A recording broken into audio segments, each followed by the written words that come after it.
Hey you guys, you're welcome back to my channel, and if it's your first time of being here, hello, you are welcome to my channel. My name is Tessie. So how are you all doing? I hope you all are doing well, because I am doing wonderful. So I am here with another brand new video. This time around I have a lot of information loaded for you guys here that you don't want to miss any one of them. And this video here is supposed to be like 3 to 4 video, but as usual I decided to make all of them and bring it to you guys once. So here we have the first lady of Nigeria, as she's preferred to be called. She said that nobody should call her the wife of the president anymore, that henceforth people should address her as the first lady of Nigeria. So I'm gonna be reading the news for you guys the way I'm seeing it here.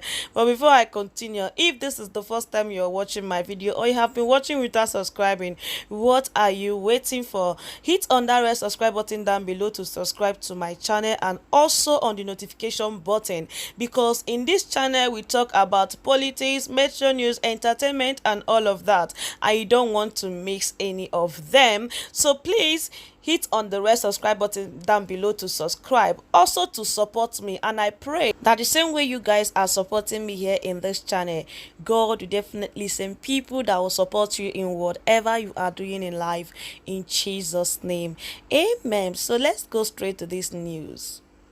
Okay guys, so the headline of this news says, "Call me first lady and not the wife of the president, Aisha Buhari." So let's just go down and see what they've got for us.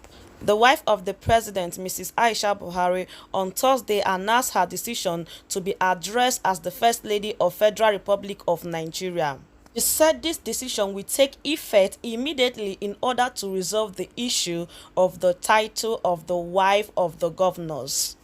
She disclosed her new official title at the presentation award of the former and current wives of the 36 states. The event held at the banquet hall of the presidential villa, Abuja. "When my husband was newly elected, I personally chose to be called the wife of the president, but I realized that it caused confusion from the state as to be whether the wife of the state governors are to be addressed as the first lady or wife of the governors." And she concluded by saying, "So forgive me for confusing you from the beginning, but now I choose to be called the first lady," she said. Okay guys, so this is basically the news. The thing is a kind of funny for me. That's the reason why I'm laughing. I don't know. Okay, now she made this decision to correct the confusion between the wife of the governors, but believe me, the confusion will still continue, since what these people are now fighting is title. They are not there to correct the errors. They are there to they are just there to fight for title. God have mercy on me. Believe me, this thing will still continue. The confusion will still continue, because she chose to be called as first lady, but still she didn't tell them what them should be addressed like. You understand? Should they be called the first lady or wife of the governor? Because that is the reason why she changed this title of hers. So comment down below and tell me what she will prefer the wife of the governors of Nigeria to be addressed like, the wife of the first lady of Nigeria or the wife of the governor. So so this is basically the news for you guys. And moving on, we have this news here that said Olusegun, Obasanjo, and the Goodluck Jonathan has been banned from attending the state event. So I'm just gonna go on and read the news for you guys the way I am seeing it here. So the headline says, "Group calls for probe, ban of the former president, Obasanjo and Jonathan." So let's just go down and see what they've got for us here.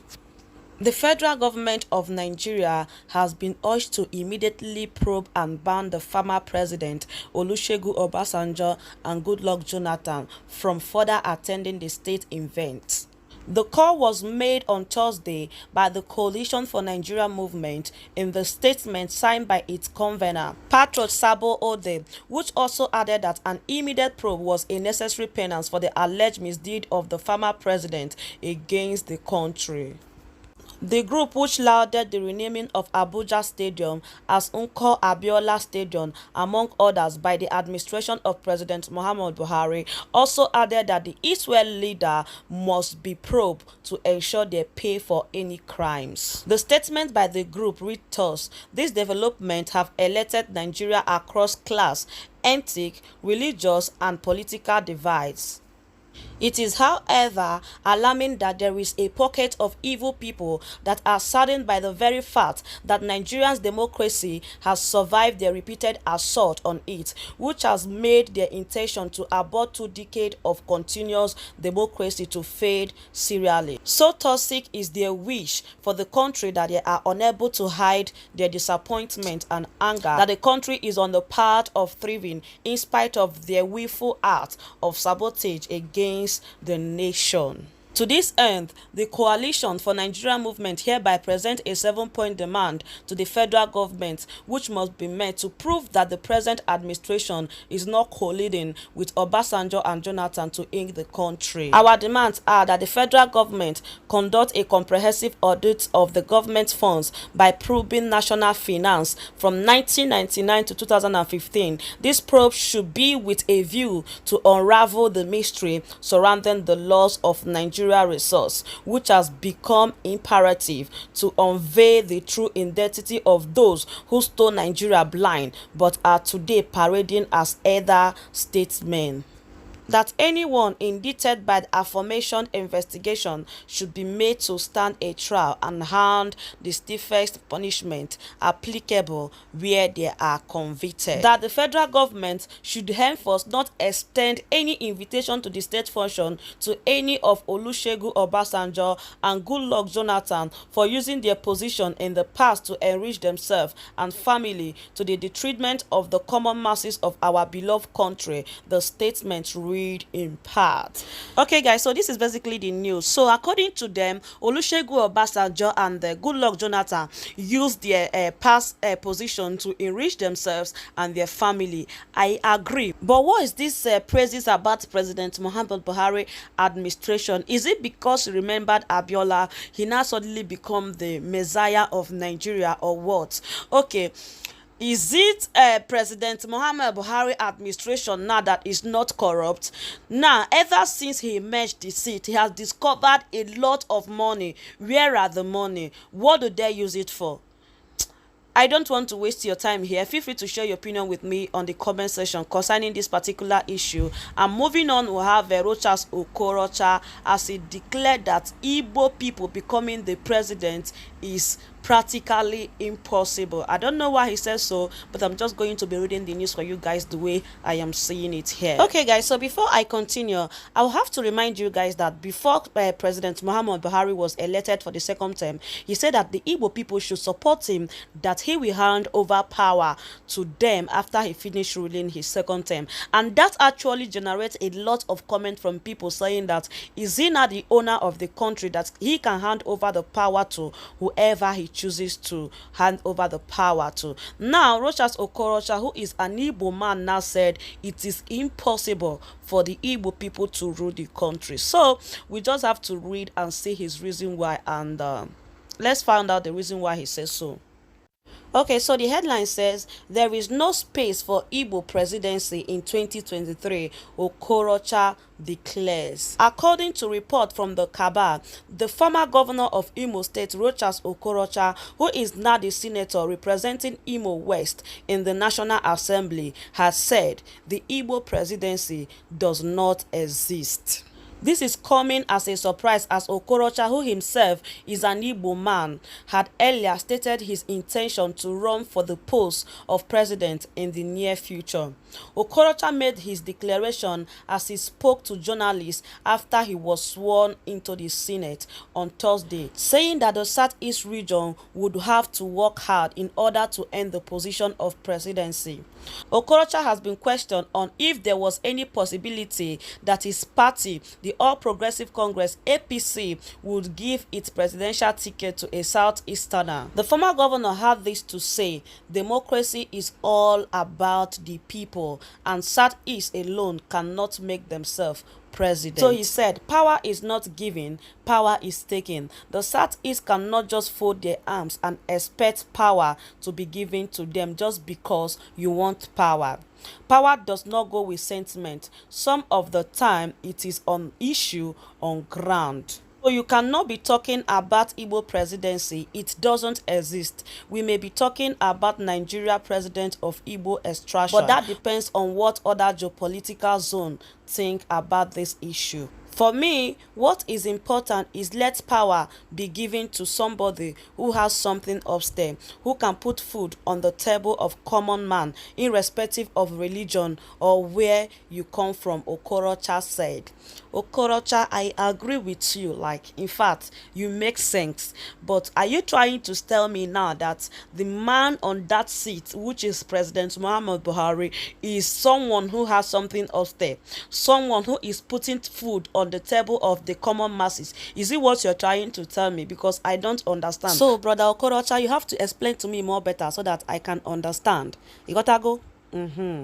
Okorocha has also as well said that it would be very surprising for him if the Independent National Electoral Commission (INEC) decide to appear against the verdict, which had compelled it to issue a certificate of return to him.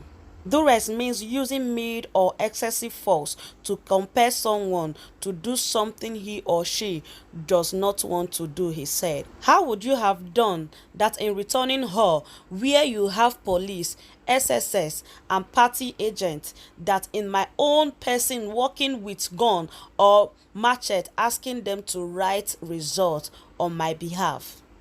That didn't happen. I think there is more to duress than duress itself, he said. To be recalled that the boss Mustafa, the secretary to the government of the federation, had during the build-up to the past general election requested of the Southeasterner to support President Buhari so that they could be given the ticket of the party in 2023 to run the post. To run for the post, I mean to say. So that is what I said earlier. President Muhammad Buhari was the one who said it, that if the Easterners, which is the Igbo people, supports him in this re-election, in this his second term, he's going to hand over power to them. Now Rochas Okorocha is saying otherwise. So nevertheless, I will let you guys share your opinion with me on the comment section. So moving on, we have Atiku and his petition. So Inec said they don't have the electronic server which Atiku Abubakar is demanding for. So the question now is, where did Atiku get it from? So let's just read and see what they have to say here. So the headline says, INEC speak on Atiku's demand for electronic server, review why tribunal should throw out the case. So moving on, it said, on Thursday, February 23rd, 2019, the Independent National Electoral Commission had reviewed that it does not have in its possession the electronic server which Alhaji Atiku Abubakar had demanded for, and had also reviewed why the tribunal should dismiss the case. The petition has been filed to challenge the victory of Buhari in the last presidential election on February 23rd. The respondent to the petition, which include President Muhammad Buhari, INEC and the All Progressive Congress, has asked the panel led by Justice Mohammed Garba to dismiss the petitioner's demand. The counsel of the respective respondents has reiterated to the tribunal that the Court of Appeal had earlier dismissed such an application, which is the petitioner had also filed, and therefore it should not hold water. Mr. Yunus Usman, the lead counsel of INEC, has said the application meant asking the electoral body to produce what it did not have in its possession. Usman's statement had read in part, "We attach as Exhibit 1 the error order of His Honorable Court made on May 6, 2019, refusing all the prayers of the petitioner in his application. They said we should bring what we don't have. On February 23rd, Muhammadu Buhari, under the umbrella of APC, had been declared the winner of the 2019 presidential election. The result had declared that Buhari has defeated his rival with 15,191,847 votes, while Atiku has only gotten 11,262,978 votes. Atiku had, however, contended that in a petition filed on March 18 that the real data gotten from Inec had shown a total of 18,352,732 votes to defeat Buhari, whom said to score 16,741,430 votes. Mr. Levi Uzoku, the lead counsel of the petitioner, has subsequently filed an application on May 8, 2019, which has sought an order from the tribunal permitting them to access INEC server where the result and other data has been allegedly transmitted during the election. Chief Chris Uche, a senior member of a petitioner legal team, had moved the application on Thursday. Uche has pleaded with the tribunal to do the needful by granting the application to show that they are transparent and neutral in maintaining justice.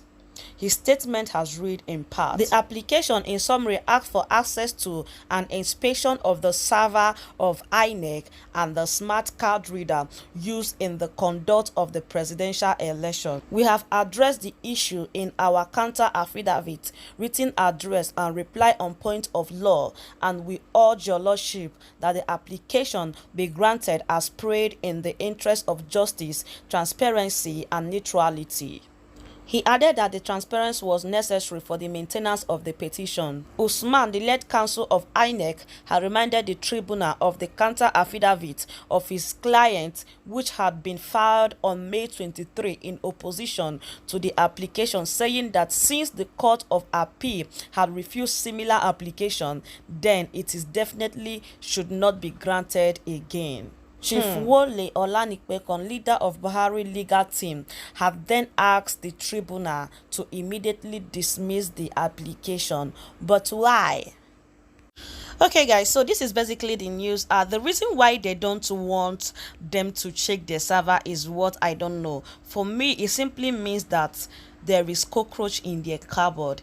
If they know they're not hiding anything, then let them allow them to check the server themselves. So with that, I will just allow you guys to share your opinion with me on the comment section, and I would thank every one of you that stayed to this particular point of this video.